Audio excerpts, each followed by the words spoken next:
Direct from the Broski Nation headquarters in Los Angeles, California, this is the Broski Report with your host, Brittany Broski.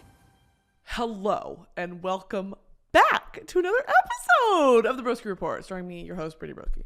We have so much to cover today, team, because, first of all, again, housekeeping. I added my Kylo Ren Funko Pop because I have recently come out as a Funko Pop adult. I'm really not taking questions at this time, maybe one or two at the end, but as of right now, I am going to position these in a way to make it look like they are kissing. The Mandalorian and Kylo Ren. They are kissing. And they're boys. Okay, we have a lot to discuss today. Namely, and go ahead and throw it up on the screen. Put those big fat baby blues on the screen. I saw Oppenheimer. Oh, save up. Wait, it's America. Oh, say, can you see? Damn, dude. Oppenheimer, this was literally, to me, like Barbie, loved Barbie. I'll talk about Barbie all fucking day. But Oppenheimer, since they announced Oppenheimer, I have been like, oh my God.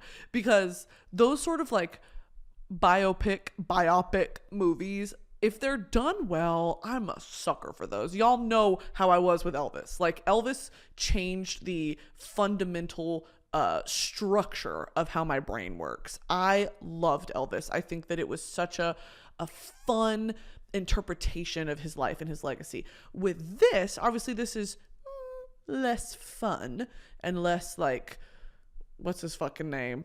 Who's the director? Also, again, it is 11:50 p.m. because guess what? I choose to record these at night when I'm tweaking, when it's prime tweak hours. Baz Luhrmann. When Baz's style is very different, obviously from fucking Christopher Nolan. Okay, so okay, I'm gonna like compose my thoughts. Oppenheimer. First of all, star-studded cast. And not only star-studded, but star-studded in a way that I give a fuck. Like, this is, honestly, arguably, some of my favorite people ever. Robert Downey Jr., Matt Damon, Cillian Murphy, like, all in the same movie. Florence Pugh. All in the same movie. What the fuck? Roderick from Diary of a Wimpy Kid. Hot and sexy. Josh Peck. Why was Josh Peck in Oppenheimer? Okay? I sat next to Josh Peck on a Delta flight one time, and he did not say hello to me. And I didn't say hi to him either, because it was 6 a.m., and I was pissed off. Anyway, why was Josh Peck in Oppenheimer? And he had, like, a really important part in the... He didn't have a lot of lines, but, like, a really important part, arguably, in the entire plot.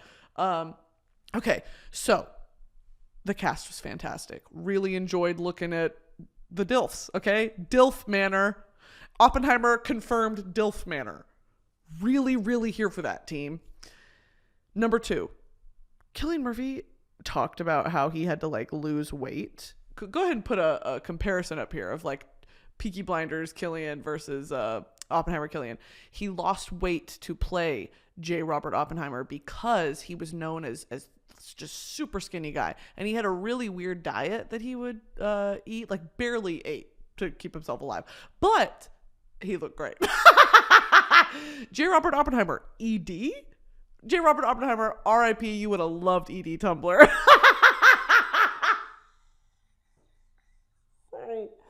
Sorry, I have an eating disorder, so it's fun. I can joke about it. It's funny. J. Robert Oppenheimer, you would have loved to reblog a picture of a skinny girl with her thighs not touching, smoking a cigarette, and like an American Apparel skirt.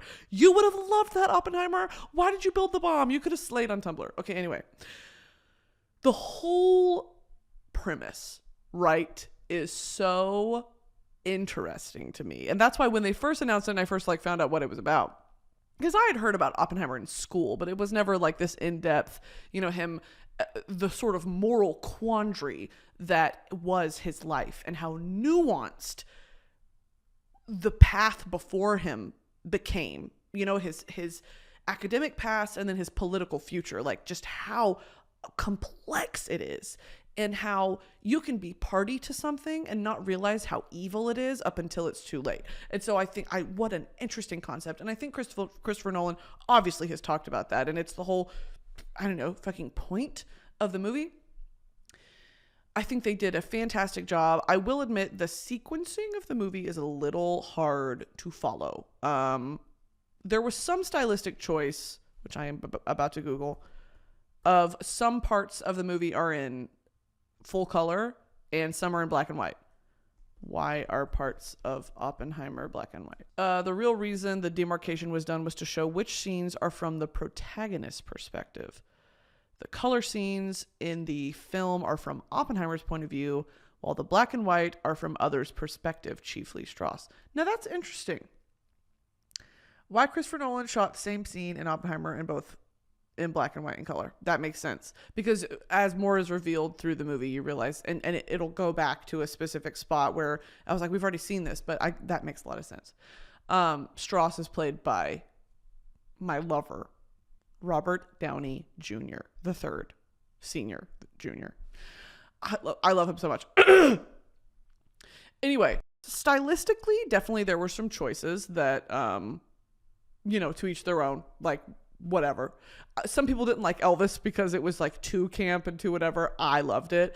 This, I was like, I wish that they had given, for those who aren't familiar with Oppenheimer's story, me, in excessive detail, I wish they had given a sort of direct time demarcation, because you obviously know it's pre-World War II or during World War II. And German influence is rising, and then it's the Russian, it's the arms race, whatever. And they give you the context in that sense, but I wanted a year. I wanted to be like, okay, are we in like 1939? Are we in the 40s yet? Like, what's going on? And I think you come to find out it's like late 30s, going into the 40s. And so, yeah, other than that, man, it was a great job. You go from like really young Oppenheimer up until, when he's old and whatever. And okay, I have a part that I really need to talk about. So Albert Einstein's in the movie, and there's a scene where Einstein and Oppenheimer are standing by this pond, and Einstein's kind of congratulating him on, you did it. You built the bomb. Like, we beat the Germans, we beat the Russians to it. And of course, Hiroshima and Nagasaki happen. But Oppenheimer's starting to feel this sort of regret. I don't even know if regret is an apt description of the emotion, but leaning towards regret, leaning towards almost like, holy shit, what have I done? And Einstein says, the consequences of your achievements, like, will always outweigh the happiness of that success. The consequences of your achievements. I was gagged in the theater because I was like, damn. Because it's true. Like, if you dedicate your whole life to doing something, to researching something, to trying to become something, a doctor, a dentist, a vet, whatever it is, and you become that, there are now like very serious life-altering consequences for what you have achieved and what you will achieve. And I really started to think about that from both a professional perspective, and then also, I don't know, it just kind of struck a chord with me, because it's like the consequences of your achievements and your success. I have somehow amassed this, platform, and there's ripple effects with the things I say online, and it just freaks me out sometimes. And so he said that, and I was like, holy shit. But it's true. Okay, so anyway, the plight of Oppenheimer, which I just like need to kind of verbalize it. And there are so many parts in the movie that it's like, it's just so things click into place, and it's like, oh, you thought this character maybe was morally correct, and come to find out it's the opposite. And then the opposite can be true. If you think someone's morally corrupt and turns out they're doing the right thing. It's such a cross section, like a little piece of the pie of the human brain, kind of like the human cognitive process of how complex we are. And what human achievement, does achievement always have a positive connotation? Oh my God, I could talk about it for so long. Does achievement always have a positive connotation? And the answer is no. And I think that is my thesis, and my takeaway from Oppenheimer is it's very clear that it's this patriotic arms race where America had to create the atomic bomb before the Nazis did, period. By the time they created it, Germany was no longer really a threat.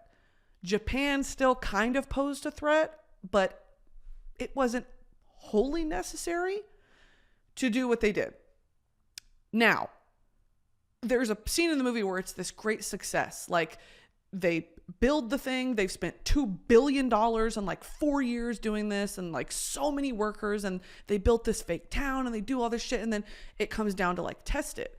And of course, as history will tell, it works.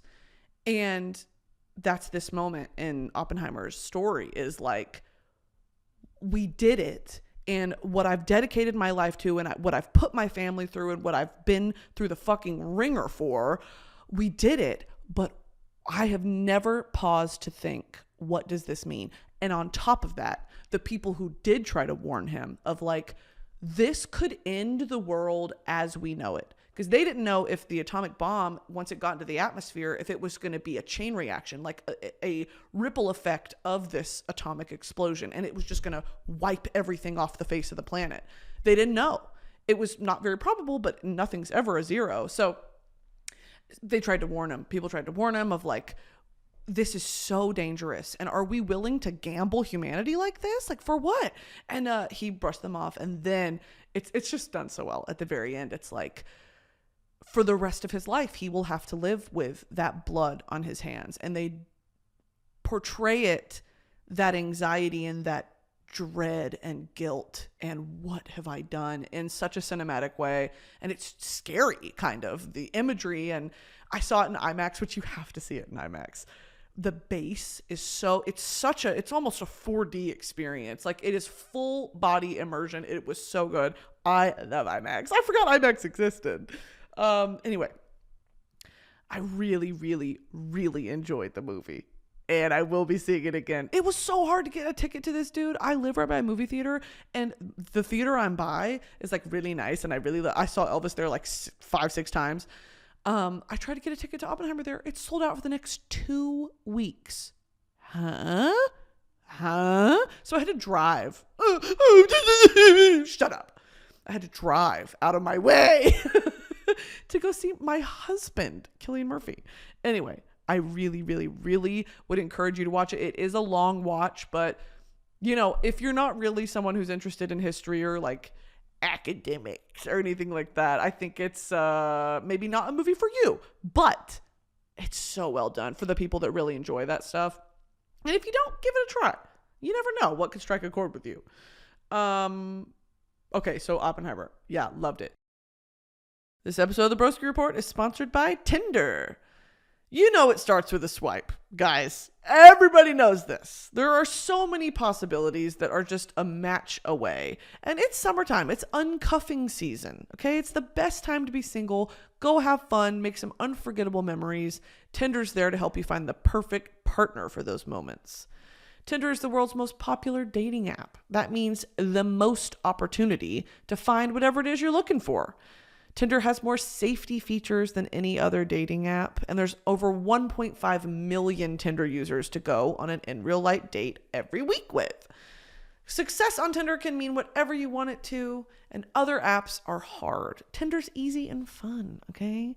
Tinder also just released relationship goals, which is a new status for your profile that shows others what type of connections you're looking for to avoid those awkward conversations. Relationship goals is just one of many features that Tinder has released to make sure you're comfy on the app. So download Tinder today and explore all of the possibilities for yourself. And remember, it starts with a swipe. Barbie. Because I did not do Barbenheimer, but because I went to the Barbie premiere and I saw the Barbie movie there. And then Oppenheimer, obviously I had to go. I knew I had to see it by myself, because if someone was talking to me during it or trying to make jokes or if we're laughing or whatever, I was going to be pissed off, because I'm so dead ass serious about Oppenheimer. I was not joking. And so I had my little experience, whatever. The Barbie movie, dude, I don't want to cry for a 4th podcast episode in a row. I am not going to sit here and cry on my Christian talk show. I'm not going to do that. But I might. The Barbie movie. I will say, when I sat down at the premiere, I did not know what to expect. I had heard that it was a comedy to a certain extent. I had heard that it was, you know, for young girls, but also for adults. I was thinking, okay, what, like Shrek? like SpongeBob? You know, like there's going to be penis jokes, but also it's going to be like Barbie. I don't know. I did not expect, and I will not ruin it. but I did not expect the plot to be what it was and the ending to be what it was. It just summed up. I think what made me so emotional is that it summed up the unifying trauma of being a woman alive today, and how from birth there's a sort of doom that is associated, that I think all women accept at a young age, of I have to live the rest of my life with the knowledge that men view me as a sex toy. I am not afforded the same privileges and rights as men. And people think I'm stupid. And I have to fit into this box. And I have to like these things. And I have to be this way and talk this way and act this way and walk this way and sit this way, eat this way. It's all been laid out. And at the very beginning of the movie, it's all the different Barbies. Like, it's an introduction to Barbie Land, and it's all the different Barbies, and it's President Barbie and tennis coach Barbie and dentist Barbie and this and that. And it's just this, Barbie can be anything. You can be anything. Girls can be anything. And it's an accepted truth in Barbie Land. And that, like, from the beginning of the movie, I was like about to cry, because I was like, it's so true. I'm gonna cry. Yeah, fuck. It's so true. And I just think about, like, little me and, like, all the little girls everywhere that was like, at what point did you hang up the Barbie doll, and did you start, shopping at Hollister and start thinking about how boys look at you? And it was no longer about playing mermaids and about being this innocent little human experiencing nature and life and love and innocence. And another thing that I really, really loved about the movie is that it's obviously about Barbie, and the main messaging is about women and how divinely magical and powerful they are. And it was never in a girl boss sort of capitalist way. It's in a, like, instinctual, natural, this is actually what a woman should be. And if you look back on civilizations past, long since extinct, women were always revered. It's like like the degradation and the slow, like, knocking them off the pedestal and down to just whatever it is today is like, anyway. What I really appreciated about the movie is that they give Ken a similar sort of story of a takeaway, is that the way that little girls are socialized to be likable by men, and that your number one goal in life should be to be pretty and to make sure that men like you, how that's damaging. I mean, this is not new information, right? That toxic masculinity is toxic first and foremost to men and then to women.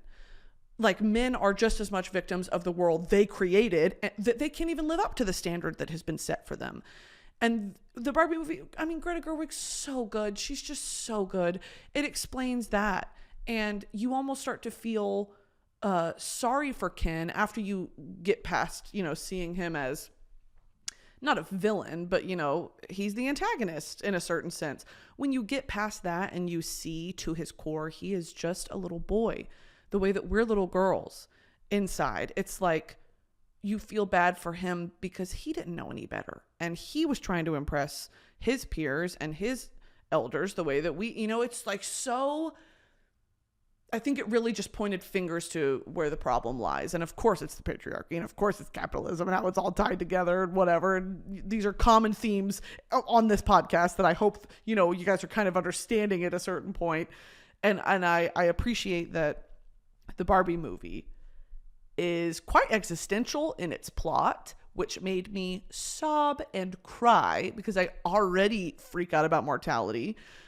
But it's done in such a way that's like, I walked out of that movie so happy to be alive and so happy to be a woman. Oh, how I love being a woman. And I made this TikTok because I was watching all these Barbie edits and all these, like, compilations of the girls. Because at the end of the movie, I'm not going to ruin it, but there's a collage of all these videos that Greta Gerwig had the crew members submit videos of women that are important in their lives.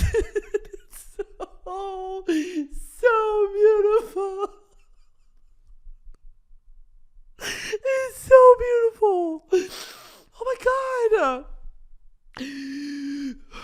break. How many times am I gonna fucking cry on this podcast?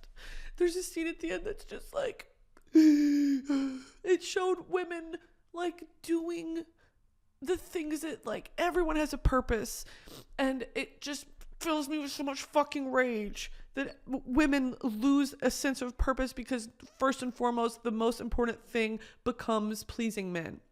And imagine a world where that doesn't exist. Imagine a world where you can pursue your hobbies and the things that fill you with joy, and be free of having to wonder if you look good doing it. Oh, imagine that. I just like, wow. So, yeah, the movie's so good. I love being a woman. I have to get a Barbie tattoo. What the fuck are we doing? I have to stop crying. Maybe I'm about to have my period. I have to get a Barbie tattoo. I'm not joking. Oh. Please go see Barbie. And please take your misogynistic fathers and brothers to go see Barbie and talk to them about it afterward. Because it's like, if you're a girl, you fucking get it. Even the most pick-me of women would like watch Barbie and like wake up. You know what I mean? It's just such a call to arms. I left the movie and I was like, I need to go chew on a 2x4 or something like that. Like I have so much energy that I don't know where to put it and I don't know what to do with it. Because I hate men. But also, I pity men because they are victims of a system they created for themselves. We're all miserable in it. You know, it's like I am angry, but at the core of it, I have sympathy for it. Because I'm a woman. This episode is sponsored by Base. Look, airport anxiety is a real thing. Between constantly checking your pockets for your ID or forgetting the gate number, even though you just looked at your boarding pass, when you travel with Base, your bag has the function and the fashion to keep you calm, carefree, and looking cute. Base was created by actress Shay Mitchell to make sleek and affordable bags, luggage, and accessories designed to help you travel effortlessly while still looking fashionable. Base has thought of everything you could ever want in a piece of luggage. The 360-degree gliding wheels, a cushioned handle, built-in weight indicator, washable bags for your dirty clothes, and all the interior pockets you need to keep organized. It also comes in multiple sizes and colors, and for shorter trips, the Weekender bag is super functional. And listen, I have used this on a weekend trip or like a little pool day or whatever, and it slays. I'm always shocked by how much extra room I have. And like, I'm an aggressive overpacker because I pee myself, so I have to bring extra underwear everywhere. And also under this Weekender bag, there's a cool little compartment for shoes and like hats. Very slay. Every piece is made to look better with miles, so you don't have to worry about it in cargo or overhead, and Base has over 30,000 5-star reviews. Whether you're packing for a quick trip or looking to breeze through the security line, Base has your personal items covered. And right now, Base is offering my listeners 15% off your first purchase by visiting basetravel.com/broski. Go to basetravel.com/broski for 15% off your first purchase. That's BEIS travel.com/broski. Learn some interesting, to switch topics totally. Now we're flipping to Call of Duty. All right, now we're going to talk about Call of Duty.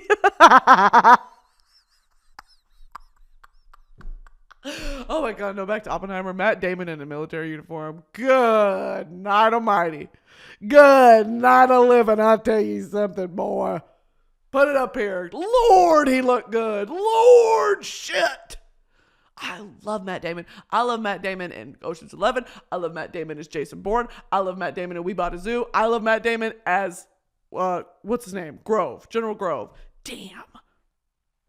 He is a beautiful man. I don't know what it is, dude. Men that look like him. Oh, I think he's short. I don't care. Who asked you? I'm going to get like thigh reduction surgery. I'm going to shorten my thighs so I can be a tiny little girlfriend. Okay. And then I'm going to get gastric bypass and I'm going to start Ozempic. I'm going to weigh 95 pounds soaking wet. And then I'm going to date Matt Damon.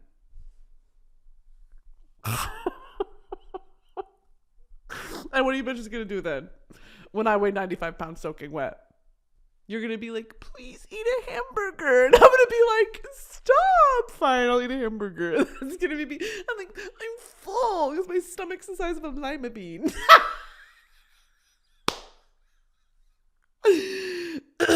Anyway.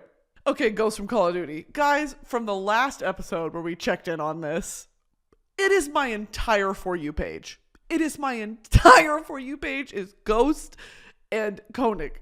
But his German accent really takes me out of it, okay? Because Ghost, this is like, fucking hell. And it's hot. Koenig is German, so he's like, das ist gut? Ja, das ist gut, baby girl. Ja, coming in hot.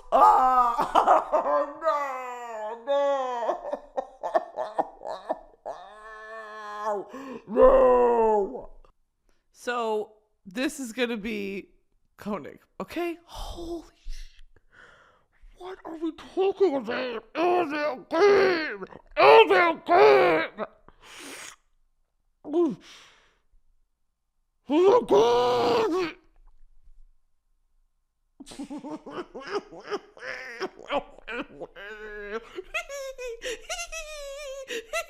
But you know what? If I saw him in person, I'd do this.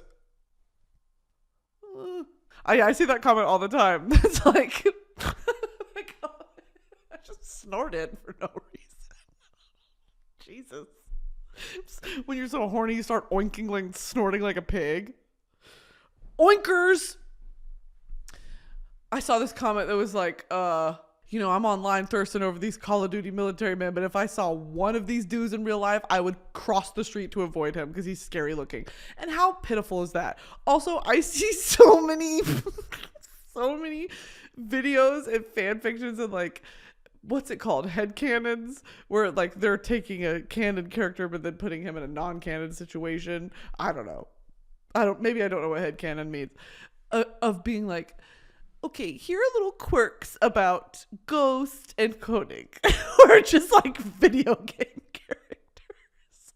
And it's like, he hates being touched, but when you touch him, it's okay. He kind of flinches away though, but then he's used to it. What are we talking about? I saw one that was like, Ghost has terrible hygiene, so you have to shave his beard for him and teach him how to brush his teeth. Huh? What are we talking about? But I'm reading them. Like, there's a moment when I'm doing all this, like I'm doing discovery, right? I'm a lawyer and I'm doing discovery on my clients. Ghost from Call of Duty. Where it's like, am I the weird one? Do I need to step out of my body? Like, hey, let's just pause the TV. And I just need to like look at myself in the mirror for a second and be like, what the fuck are you doing? What are you doing? Let's go outside. Let's go make a nice glass of water.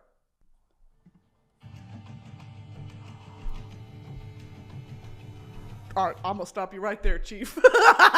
I'm going to stop you right there. Look at his body. What, like, am I the only one that appreciates a man in uniform, or am I just, like, not well?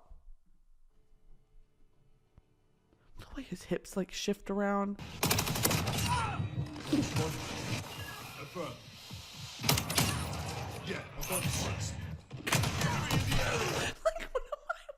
Like, I got you 6. Yeah, affirm. Nice fucking shot. Like, I'm on TikTok, like, this is a full-blown military assassin. Fucking hell. I like that one. Okay, enough Call of Duty talk. This episode is sponsored by Blissy. Y'all know that my sleep patterns and habits are abnormal, to say the least. I've talked about it extensively on this podcast. And I like to do this fun thing where in my sleep, I rub my head on the pillow like I'm having an exorcism or a nightmare. So I wake up with this huge knotted squirrel's nest of hair on the back of my head. And I'm not joking. I started using the Blissy silk pillowcase. And because it's so smooth and the silk is like slippy, my hair doesn't rat up anymore. It's literally a miracle product. Blissy silk pillowcases are temperature regulating as well. For those of you that sweat while you sleep, I am one. It stays cool throughout the night so that you're not constantly waking up with sweat around your neck or flipping the pillow to the other side. It also reduces frizz, tangles, and prevents hair breakage because it keeps the moisture in your hair and keeps your skincare products and natural moisture on your skin because silk does not absorb the moisture off your face, how cotton does. There's a lot of dupes out there that claim satin can be an alternative to silk, but that is not the case. Satin is made from synthetic fibers like polyester, while silk is a luxurious all-natural fiber. Now, because it's synthetic, the satin, it traps heat and moisture. So if you run warm, it pools the sweat and heat around your face while you sleep. Whereas silk is more breathable, moisture wicking, and gentle. It's also more durable and long lasting. These pillowcases are machine washable. They even have a zipper to hold your pillow in place. Blissy silk pillowcases are the best silk pillowcases on the market. They have a ton of different prints and colors, and they make great gifts because there's an option for literally anyone. Men love them too. Everybody's got to sleep. They have over 1.5 million raving fans, and you could be next. So try now risk-free for 60 nights at blissy.com/broski and get an additional 30% off. That's BLISSY.com/broski and use code broski to get an additional 30% off. Sleep cooler this summer with Blissy. Okay, oh my God, I forgot to talk about fucking Peso Pluma.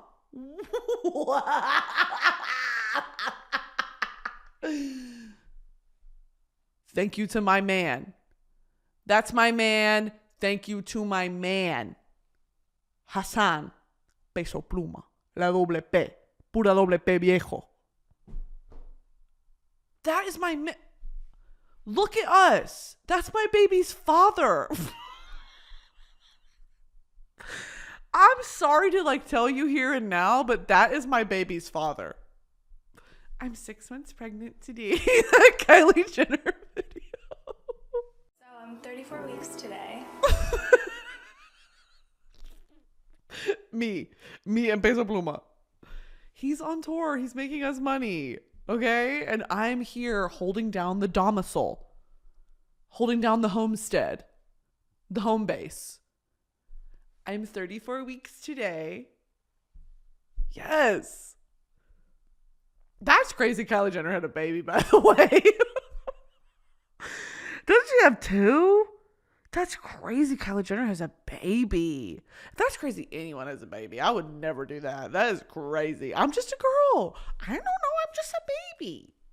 I don't know. Look, I'm just a baby. I don't have money. I can't do that. I'm a baby. That's literally me. How are women younger than me having babies? I'm just a baby myself. I'm just a little teenage girl. All right. I'm 26. But I don't feel 26 because the pandemic robbed us of 3 fucking years. In my brain, I'm 23. I'm 23. I'm 23. Oh my God. I just graduated college. It's my first job. I don't know what I'm doing. I've never done this before. That's literally me. Dude, for the rest of this podcast, I'm going to be trying to focus on something else, but I'm just thinking about Koenig. We've got to go back to him. Oh my God. Why does he have to talk like that? I have got to show y'all how he talks. Fuck me. Oh my God. Taking effective fire. Next straight down. Reloading.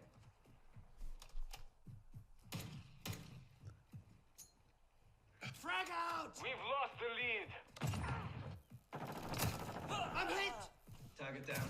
What was that? What was that? How are you gonna look like this? How are you going to look like this? Oh my God. And then, what was that? Him shooting people in the head. What was that? Me think that was a bomb. It just really takes me out of it, dude, when I'm reading fan fiction. When I'm reading fan fiction about him, because I do.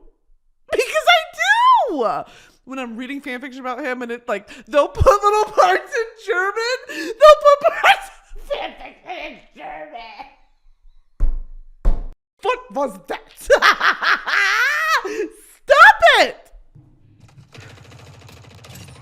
Better luck next time. Covering your 6. Where did you like to shoot? Changing mag. Like, I'm just really, it's too much for me. But ghost lines are sexy and hot. Fucking hell. Oh, that was fucking mint.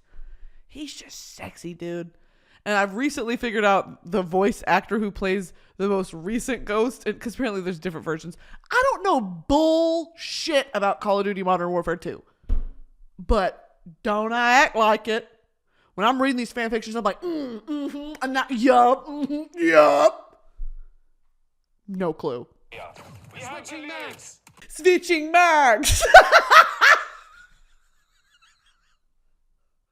I just like really, now I'm obsessed. Now we have to watch more. Fuck me, bro. I cannot sit here another minute without having him. I need him in a way. I need to probably, the way that I am thinking about him right now, if it was like the 1890s, they would have hauled me off to an asylum.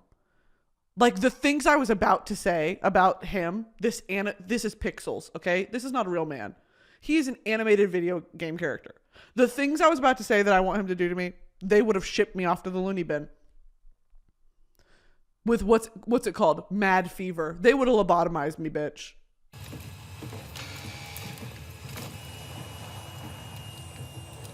This is getting out of hand. He is not real. I can't do it. I can't do this. Because y'all ever read fan fiction and you're like, you know what? Love this story, but it's making me suicidal, the fact that he's not real. I used to feel that way about Harry fan fictions too.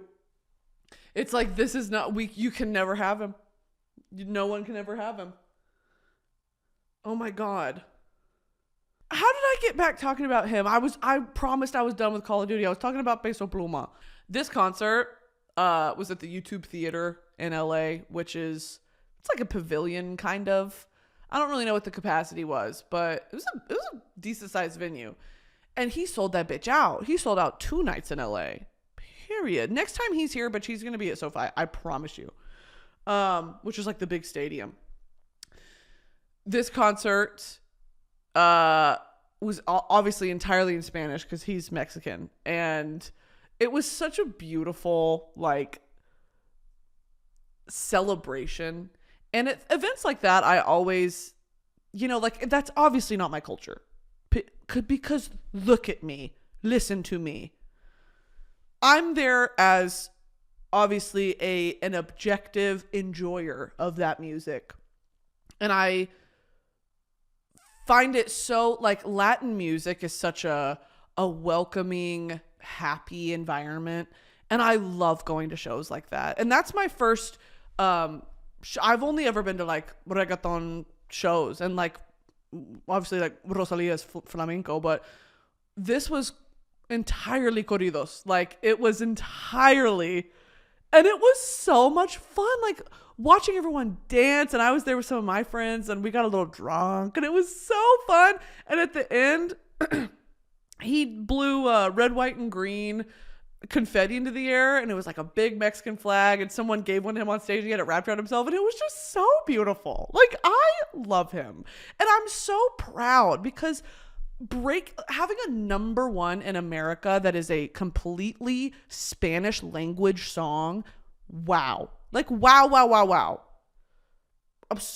I'm so proud of him. I love him so much, and I just like cannot wait to see where he goes. He's so young. He's like 23. Where do you go from here? Like, you got your first number one. He performed on Jimmy Fallon.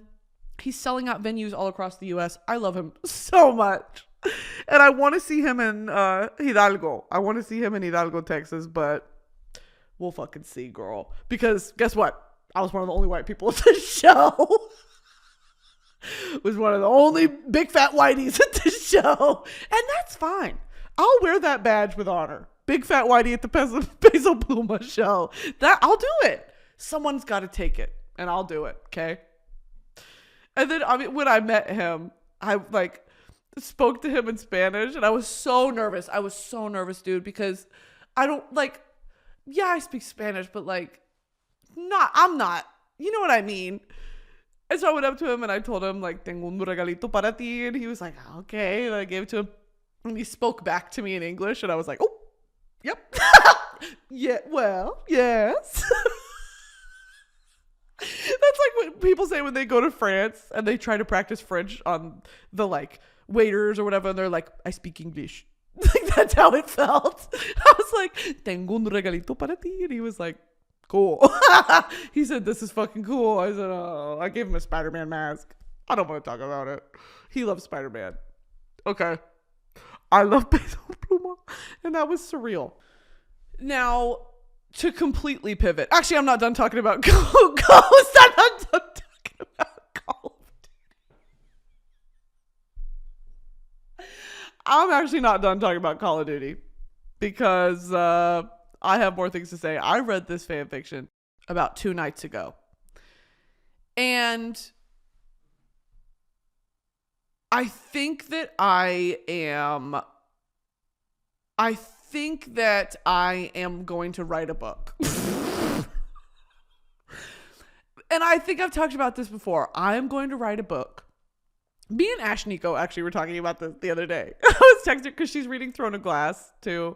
And I was like, oh my God, I am too. Which, no updates on that front, by the way. Haven't read Tower of Dawn. Anyway, I was texting her and she was like, yeah, I'm finishing them, whatever. And she was like, dude, I want to write my own book because I feel like these books are a great kickoff point, but like something will happen where it's like, this should have happened instead, or, you know, the slow burn, it takes too long, or sometimes it's not long enough. She was like, and I was like, I have the same thought every time I read a fantasy novel or an enemies to lovers. It's like, this is good, but mine would be better. And so I sat down the other day, and also what kind of triggered this too is I was obviously reading a ghost fan fiction because that's what I do. That what I do, therefore I am. Anyway, I was reading this fan fiction, and it was like the writing wasn't spectacular, but the plot was good. And I was like, I could rewrite this and it would be better. And so I started it, and then I got cringed out and embarrassed and just quit. I like force quitted the whole thing. I was like, absolutely not. So that is yet another transcript that has fallen to the wastes. It has been metaphorically crumbled up like a piece of notebook paper and tossed into the rubbish bin of my mind. The inner machinations of my mind are an enigma. So many ways. Oh my God, I was writing something else the other day because I get these creative bursts of like, oh my God, I have to write that down. And then it never turns into anything. Sometimes it's like a short story, or sometimes it's a poem, or sometimes it's like a chapter of a book. And I'm like, what am I going to do with these? Like, I have all of these, and what could it be? And the other day, oh my God, should I read one? Let me find it. Okay, this is one that I had. I'm just going to read a little bit of it, okay? Guys, seriously, everyone sit down and shut up. If you're driving, take your hands off the wheel. Close your eyes, like windows up, okay? If you're parked in a parking garage, stay there. Don't leave. We're now having Brittany Broski wrote a book time, but I don't know if it's any good. One of these days, I'm also going to read my Cole Sprouse fan fiction. Here's the book. I don't know what it's called. I don't know who the characters are, but I wrote it. I just got embarrassed. I can't. No, I'm going to read it. The winding stone staircase extends. But I can't read it. No, I can't. I give up. No, I'm going to read it. The winding stone staircase extends farther up than she can make out in the darkness. The air is thin and cold here. No windows in this turret. Strange. Turret like a castle. A shiver runs through her. She's never been to this part of the castle before, but something ancient tugs at a forgotten and buried part of her. Come, girl! That's what something ancient that's tugging at her says. She takes a short inhale through her nose, gathers her skirts in her hands, and against all better judgment, ascends. Torched candles flicker alive to guide her as she slowly rounds each corner. After a rather long ascension, she breathlessly reaches a landing with intricately engraved massive double wooden doors.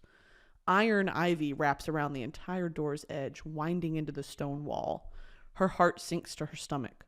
She knows this place. Suddenly, the giant wooden doors splinter and creak as if waking from a deep slumber, and like magic, open wide. An invitation. This place knows her too, it would seem. Bitch! Her feet seem to guide her before she can weigh the gravity of what entering this place could mean. She feels passive to her own body as her feet carry her over the threshold of the doorway and into the darkened corridor. A cold wind greets her once inside. Another shiver. Then, just like the entryway, candles of all sizes magically flicker to life to illuminate the mysterious room before her. Corner by corner, it comes alive. A golden ballroom. Empty. She cranes her neck to look upward to find an ornate, vaulted pink marble ceiling with green ivy carved into the crown molding, held up by massive Roman columns spaced evenly around the room. 5 glass chandeliers with thousands of glittering, watery crystals that dance in the candlelight shine rainbow refractions on the marble hall floor and up the gold-flecked pink marble walls. Her breath catches in her throat. It's magnificent. Oh, how they must have danced in this room. It was 4 a.m. when I wrote this, and I was like, oh, that ate. I was like, oh, bitch, that ate. Oh, how I love being a woman. That's what that was inspired by. Okay, back in it. One of the impossibly high walls is completely covered by a large black curtain. The window, then. As if pushed by a phantom hand on her back, her feet take her over to stand in front of the great curtain. One swift movement, and she'd pull back the curtains to reveal the most intricate stained glass mural she'd ever seen, full of glimmering golds and silver stars against an obsidian backdrop. She stumbles back to fully take it in.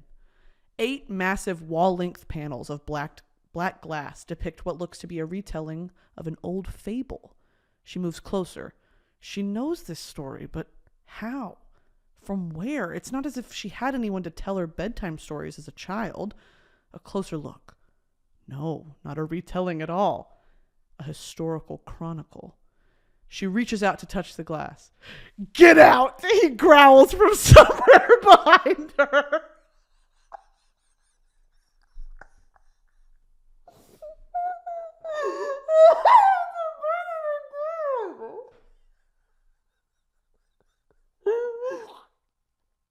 Okay. Okay, I think that's it. That's all I'm prepared to read right now. I have a full thing of dialogue, but I'm going to wait until Brooke comes on my podcast so we can go back and forth with the dialogue.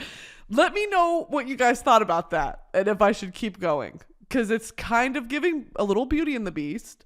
You know, when what's her name? Belle goes into like the forbidden part of the castle into his quarters and finds the rose. And that's kind of what it was giving when I was writing it. And I was like, no, because it's this like, come to find out there's like a prince there, but I don't know how they know each other. Okay. I haven't gotten that far. Don't fucking rush me. But that's what it's giving. And so this historical chronicle on this stained glass mural is the story of the night he got cursed. So maybe I'm recreating Beauty and the Beast, but it's with a twist. And also he's hot.